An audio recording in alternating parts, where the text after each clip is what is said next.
जय श्री राम दोस्तों, आज है हार्ड चैलेंज का छठा दिन। मॉर्निंग वर्कआउट से पहले की फुल बॉडी स्ट्रेचिंग ताकि बॉडी पार्ट्स को एक्टिव किया जा सके। मसल को स्ट्रॉन्ग बनाने के लिए थोड़ी देर तक लगाए पुशअप।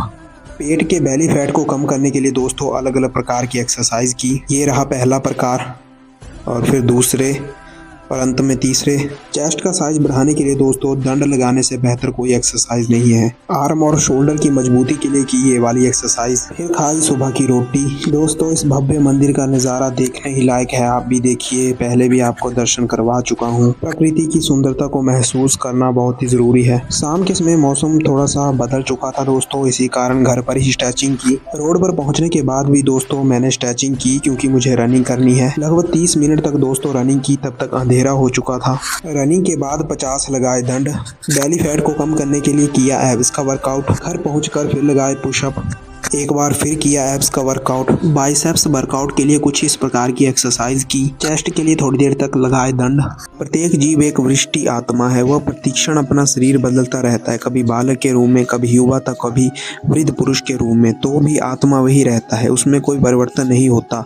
यह वृष्टि आत्मा मृत्यु होने पर एक शरीर बदल कर दूसरे शरीर में देहांतरण कर जाता है, और चूंकि अगले जन्म में उसको शरीर मिलना असंभावी है, चाहे वह शरीर आध्यात्मिक हो या भौतिक। अतः अर्जुन के लिए ना तो भीष्म ना ही द्रोण के लिए शोक करने का कोई कारण था, अपितु उसे प्रसन्न होना चाहिए था कि वे अपने पुराने शरीरों को त्याग कर नए शरीर ग्रहण करेंगे और इस तरह वह नई शक्ति प्राप्त करेंगे। ऐसे शरीर परिवर्तन से जीवन में कई कर्म के अनुसार नाना प्रकार के सुखों, उपभोग या कष्टों का लेखा हो जाता है। चूंकि भीष्म व द्रोण साधु पुरुष थे, इसलिए अगले जन्म में उन्हें आध्यात्मिक शरीर प्राप्त होंगे, नहीं तो कम से कम उन्हें स्वर्ग में भोग करने के अनुरूप शरीर तो प्राप्त ही होंगे।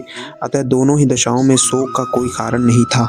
हे कुंती पुत्र, सुख तथा दुख का क्षणिक उदय तथा कालक्रम में उनका अंतर्धान होना सर्दी तथा गर्मी की ऋतुओं के आने जाने के समान है। हे भरतवशी, वे इंद्रिय बोध से उत्पन्न होते हैं और मनुष्य को चाहिए कि अविचल भाव से उनको सहन करना सीखे। कर्तव्य निर्वाह करते हेतु मनुष्य को सुख तथा दुख के क्षणिक आने जाने को सहन करने का अभ्यास करना चाहिए। वैदिक आदेशानुसार मनुष्य को माघ, जनवरी, फरवरी के मास में भी प्रातःकाल स्नान करना चाहिए।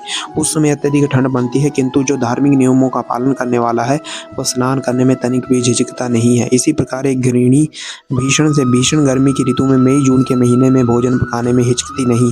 जलवायु संबंधी असुविधाएं होते हुए भी मनुष्य को अपना कर्तव्य निभाना होता है।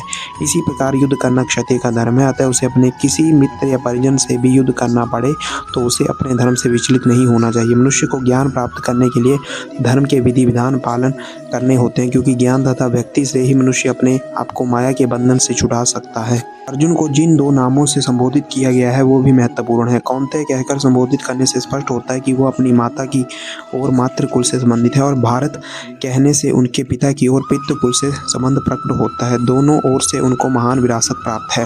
महान विरासत प्राप्त होने के फलस्वरूप कर्तव्य निर्वाह का उत्तरदायित्व तो आ पड़ता है, अतः अर्जुन युद्ध से विमुख नहीं हो सकता। ये रही दोस्तों आज की सेल्फी। इसी के साथ सारे टास्क हो गए कंप्लीट। जय श्री राम।